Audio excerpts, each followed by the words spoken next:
Movies from India and Taiwan will be in the spotlight at this year's Oscars, with Homebound and Left-Handed Girl shortlisted for Best International Feature Film.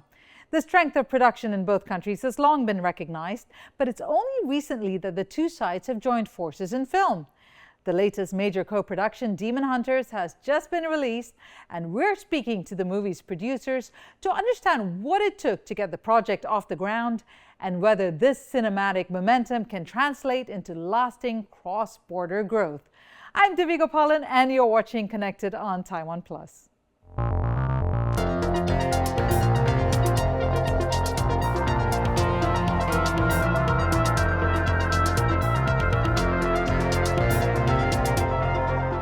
To learn more about the film industries in Taiwan and India, the potential for collaboration, and whether there really is crossover for audiences, we are joined by the producers of Demon Hunters, Shyu and Gayathiri Guliani. Thank you both so much for being here. So, for our audiences, Cindy, in a nutshell, how would you describe the movie? What is the premise?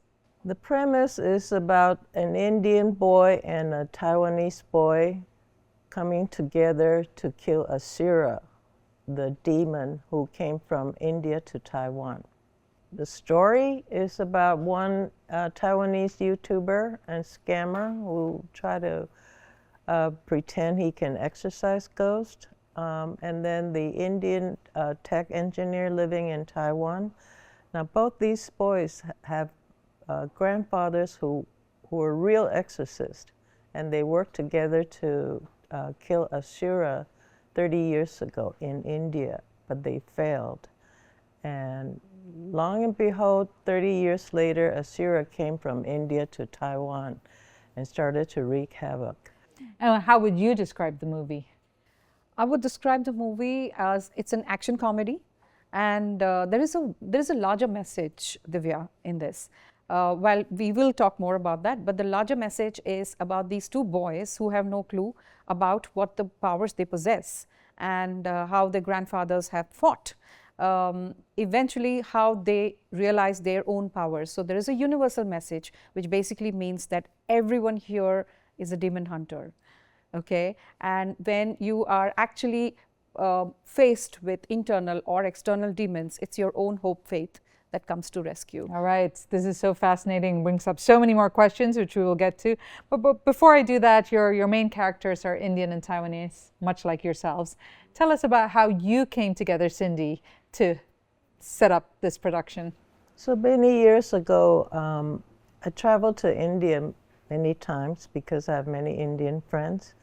And I just thought it would be great to bring the two cultures together, because I have observed that like Chinese or Taiwanese, Indian people have very rich spiritual life and deep religious faith. They will go to temples at any time of the day or the week to pray or do exorcism, just like Taiwanese. And they also share many festivals like Lakshmi's and the Matsu here, the 9 days festivals. So I found that aspect of lives of these two cultures very similar and interesting. So the idea came to combine these two cultures together in a movie. And both of you came up with the concept of the movie, is that right? Yes. And what was the inspiration for the direction of the story, Cindy? What's the inspiration? It's what I've seen in India inspired me. I'd like to add on that. So basically, the inspiration came more from the cultural meld that we had.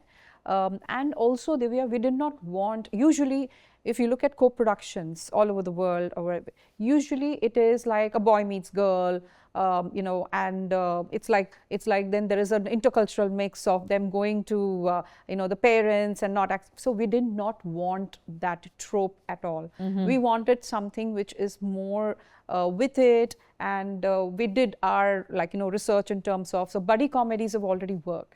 But always worked, buddy comedies. Look at Rush Hour, look at Sholay, the biggest, Main Khiladi Tuanari, all of these kind of buddy comedies actually work. So buddy comedies is something that we thought we should have a buddy from two different culture coming together, and they need not be, initially they need not be friends. It's basically the circumstances that bring them together, and how things kind of like go from there in the story. So that's the germ of the story, where it started, where where the cultures are different but yet similar, but the characters are something who are coming from India and Taiwan, these boys with their own idiosyncrasies and their own cultural thing, and how it gets melded.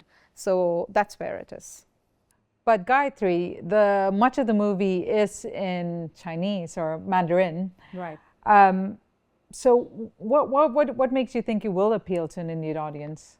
So what's interesting, Divya, is over a period of many years now, post-pandemic actually, if you actually see that people are consuming a lot and lot more of foreign films.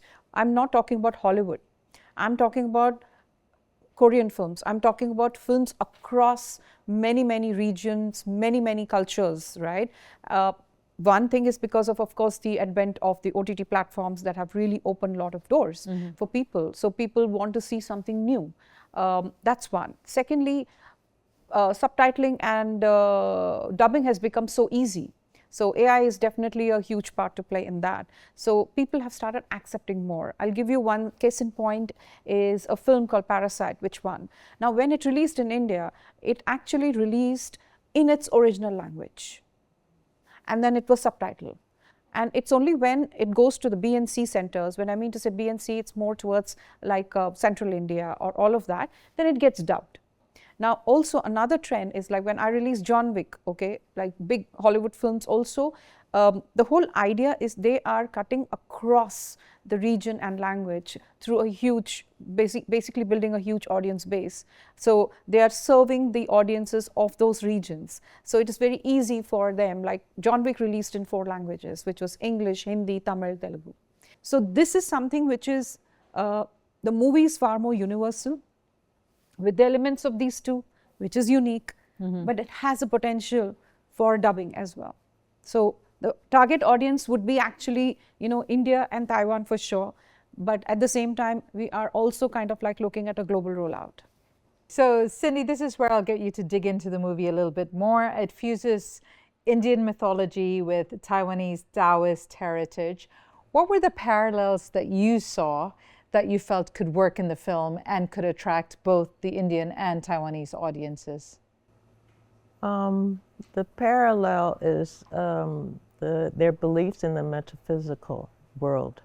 So in the film, the Taoism believe in using mantra and writing spells for exorcism.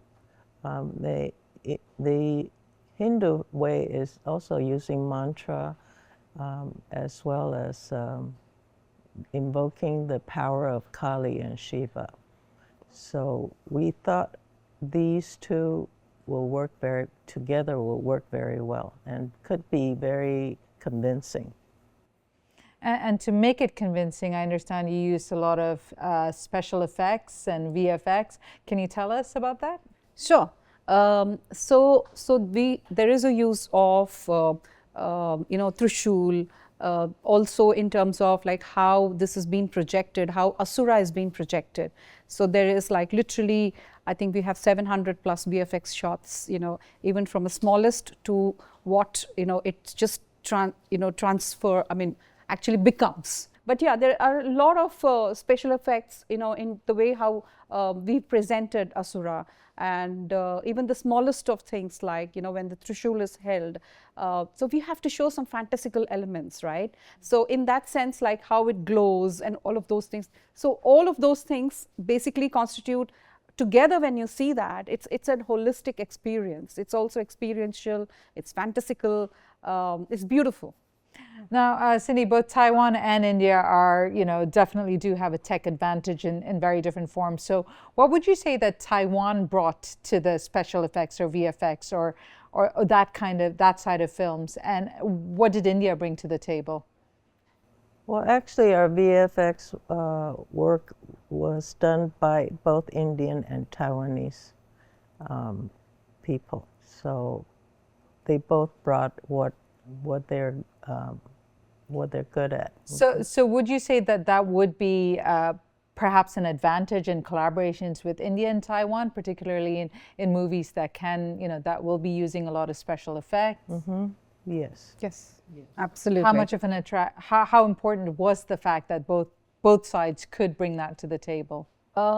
So what is interesting is the main special effects, the VFX supervisor is one of the award-winning talent from Taiwan. So it was basically under his vision. See, what happens is India has a certain way of projecting something, and what is most interesting is the way how this VFX supervisor creatively was seeing and projecting things. So the collaboration was indeed a great technology exchange, actually. So he would give the brief to the Indian VFX, and they would also do their own thing, because the sensibilities, like for instance, if Asura was a certain way, that India has never seen that way. So when he kind of like gave that whole projection that this is the way how Asura, we want the Asura to be look. So it was very novel, even for them. So the collaboration was something like, in real terms, it was a collaboration of both creative, technological, and also the way how the process it happened was very amazing. It was really amazing, because the briefs would come and they would kind of go according to that, and even give their own set of things like, no, this could be better, because in India this works very well, and there are certain nuances which were there, and then the Taiwan VFX person would say like, okay, fine, let's now come to a common ground to kind of put this together. And yeah, it was an amazing experience, actually. Can you tell us more about the collaboration or of the production, or what kind of different talents you had to bring together to make this happen? Right. So this film is a collaboration of many talents. We have cinematographer Jackie Chan's crew from Hong Kong, and we have Indian actors and award-winning Taiwanese VFX supervisor, and a LA-based film director. Action director as well. Yes, and we have an action director here who's a disciple of Sammo Hung, famous Kung Fu master. So on the set, you can hear many different languages going on. It's a combination of many experienced and talented filmmakers. Did that make it more difficult to have a production with different work styles? Was there anything in particular you observed with the way the Indian talent or the Indian producers work, as opposed to how the Taiwanese worked, as opposed to how the Hong Kong talent and crew worked? Yes, yes, you will see a lot of differences and some misunderstanding, and we have 2 interpreters on the set who do simultaneous interpretations, translations. Hong Kong crew they've made hundreds of action films, so they're very quick and efficient and work, long hours and demanding. So they will be shouting a lot on the set, and Taiwanese have to quickly and follow orders, and they tend to be more shy and less inclined to ask questions when they don't understand. And the Hong Kong crew are a bit more impatient, but they're also very good leaders and have good visions. So Cindy mentioned the action directors, some that worked with Jackie Chan and in Kung Fu movies. And I understand there was a specific reason that was incorporated. Can you tell us about That's right. That's right. What is interesting, there is a huge difference between the way how Indian action work and how the South Asian films action work, and particularly the Hong Kong style of action, what you see in the kind of action that you see in Rush Hour, the Jackie Chan movies and everything. So the action director was specifically brought because of this kind of an action to give that flavor, because that will be great to watch an Indian actor doing that kind of an action. And our Indian actor was very, very thrilled about it, because the kind of prep that he had to do before the shoot could begin, he literally had like 2 weeks of workshop with the action and everything, and because there are certain scenes which require that kind of an action, the timing, it's like very well choreographed. So that was important for him to kind of adapt. And Cindy, tell us about some of the locations you had to shoot in. I mean, for our non-Taiwanese audience, give us an explanation of why these locations were specifically chosen and what significance they have. Our locations are all in the vicinity of Taipei City. So we were able to find very beautiful harbor in Keelung, and abandoned water reservoir built by the Japanese in Yilan, and beautiful garden also around here, and Taoyuan. The location is right here in this. Yeah, that's why we chose to film here. Tell us about Indian what this location was, or how is depicted in the film. Yes, so the film was shot here, a scene with the gangster boss and his nephew, and this restaurant was owned by the gangster boss. And he sat here at this table with the 101 in the background when he had this sort of confrontation with his nephew. It's a very, very interesting scene. Yeah. All right, so let's move on to the bigger picture of Taiwanese film and Indian movies, and kind of what they're doing on the international stage. In my introduction, I talked about a Taiwanese film and an Indian movie both being shortlisted for the feature film at the Oscars awards this year. Firstly, Gayathiri, looking at the bigger picture, you were a key player in bringing American, The Three Idiots, to China and to other markets which wouldn't have been that familiar with Bollywood movies at the time. Can you tell us why you thought that why would that film work overseas, and two, what is it that you think about when taking a movie overseas?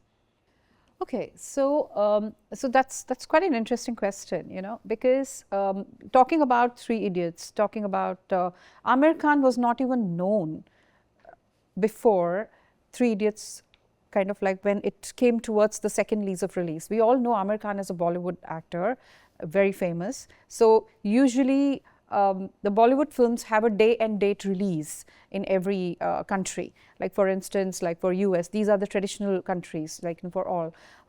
So you have like US, UK, all of these. Now coming to the Southeast Asia, right? So what was interesting was the topic of Three Idiots was very, very, it resonated a lot with people. It spoke about friendship, it spoke about controlling parents, it spoke about education system. The three things were very common, and it's common across the world. And when we got to speak to our distributors, local distributors, and they were like, oh my God, this film is like really turning into a cult. And I was like, yeah, you must watch it. So they watched it. And it was something that was that really moved them, because the film is like a roller coaster. It makes you laugh, makes you cry, makes you laugh, makes you cry, and eventually, then it was strategized, to first have a Taiwan release, and then it was a South Korea release, and then Hong Kong, and then China. So it was a very, very planned strategy that was done. And so I've been working in the industry for close to about 27 years now, distributed close to about 70 odd films across. Like when I mean to say that, it means like I've opened up new markets for Bollywood films across the world. There is a huge demand for it. People love it for its like color, culture, and actors are pretty famous. This was, of course, not the pre-era of your Facebook, the pre-era of your Instagram, because now everything is very much out there. So it was word of mouth that actually kind of like carried a lot. And then we also kind of promote, this is something that is more, and every country's box office actually started propelling towards more and more, because people read the festival directors read, the distributors read, and then they know when we reach the festivals and everything. So it was a very planned strategy to kind of bring. And when we did that, when I did that in China, Amir Khan was not known as Amir Khan. It was later on when Three Idiots started and it did what it did, and then PK, Dangal. So the whole new market like really opened up. So that's the power of distribution. And coming to our film as well, it is exactly the same in the sense like the story is something which is unique. It's a family, again, complete family can go and watch it. We are keeping it light. It's a comedy, and the youth can actually resonate with that because of the character that Tommy, which is our Taiwanese hero, he plays. He's a YouTuber. So you're like finding. So there are so many elements that we picked up, which is very contemporary, and yet woven together the traditions, the culture, and everything coming together. So that is something which is novel for for the audience to see anywhere in the world, in fact. And Southeast Asian films have been, South Asian and Southeast Asian films have been really kind of like moving forward now. They are gaining the recognition. They always had, between Hollywood and, the same like Rush Hours, Shanghai Noon, and all of them. But now the people really want to see more authentic stuff. So, yeah. So given that and how, Gayathiri was talking about how the themes resonated and people can actually identify with, with the characters and such, what do you think, what do you hope people identify with, particularly Taiwanese identify with when it comes to the Indian character? And what do you think the Indians would identify with when they get to know the Taiwanese character? The Taiwanese, well, I think they will resonate with both boys. They have this heritage, and that they have to shoulder some of the heritage that their father and grandfather imposed on them. And there's this choice between, should I do what I want to do, or should I do what my family expect me to do? And I think Indians and Taiwanese can relate to that. And both of these boys do have that responsibility and also free will to choose. And in the context of the movie, can you explain what the heritage was? So both of them inherited from their grandfathers this ability to do exorcism. They were taught when they were young. One learned the Taoist way and the other the Hindi way. But as they grew up, they resisted and did not want to take up that lineage heritage. And one became a YouTube scammer. The other went into became an engineer. But when faced with this big challenge, they're forced, and the passing of both their grandfathers, they're forced to come together and work together to defeat the demon. So this is the very common theme. Yeah. I understand it's been about 3 years since the conception of the idea, to the writing, to the filming, and to finally post-production and getting this movie on the screens. Yes. In that time, what would you say is the biggest challenge you had to overcome in a collaboration, in a cross-country collaboration, the way you did it?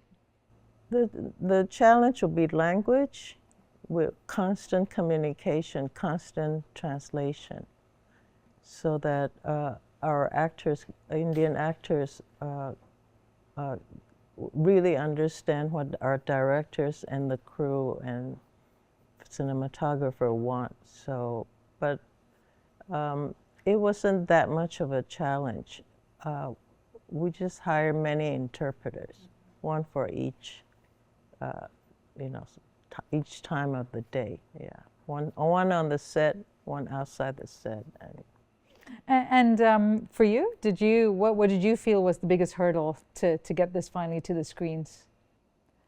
I wouldn't say it was hurdle. I think I would call it as a process, because we very well knew that this the language, the basic is the language, that interpretation was, of course, which is there. We had interpreters, but sometimes it's got more to do with the pace of work, because depending on the way how we in India, how we work, and the pace of work also, matters. So there is a certain timeline that we were following, and yes, there are times when in communication, they would be like we would be lost in translation, sometimes, because it's just not about the language, it's about the sentiment and the emotion that someone means that. Do you feel like Taiwan movies, given that we've seen this year, Taiwan movies feature in the Oscars last year, documentaries, do you feel like there's somewhat of a resurgence now and more interest in Taiwan film and production internationally? Yes, I definitely think so. Like the two films you mentioned shortlisted at Oscar, yes, I feel so. And you can see on Netflix, many Taiwanese films are very well received. As a producer, has that changed anything for you? Do you feel like there's more openness to collaborations with Taiwan, or? Yes, actually we've been approached by many other countries for more collaborations, yes. And when your Taiwanese counterparts are looking for collaborations, what would be the reason you would tell them to go look to India? I would say to Taiwanese, India is a much bigger market. You should make films for Indian audience, and it has not been done before. But Taiwanese watch a lot of Indian films, Bollywood films. They love it. So Indians should come here and do collaboration with Taiwanese, because Taiwanese want to see more Indian films, and they're familiar with a lot of big Indian film titles. You would be surprised. There's a big group of Bollywood fans here in Taiwan, and they've seen our film. They are very supportive, and they love our dance and Bollywood dance. Yes, So what is the reception so far in Taiwan with Demon Hunters? We did almost 30 meet and greet screenings. We went to the Taichung in the south, and we went to many theaters here. One audience saw it 5 times already. Yeah. One saw it 3 times and 2 times, and we just keep getting this kind of reaction. They love it, and they want to see it again and again. Yeah. Because it's a film that very it's funny, but at the same time it's fast-paced, it's action and fantasy, so it's got everything, and it's something entertaining. We have songs and dance. So they've loved it. They've really loved it. Yeah. It's something new. I wouldn't say this is Bollywood film. It's just something new.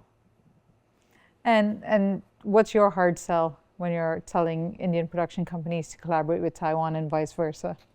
So usually the Indian production companies, they would look at what can Taiwan offer in terms of locations, what it can offer in terms of culture, food.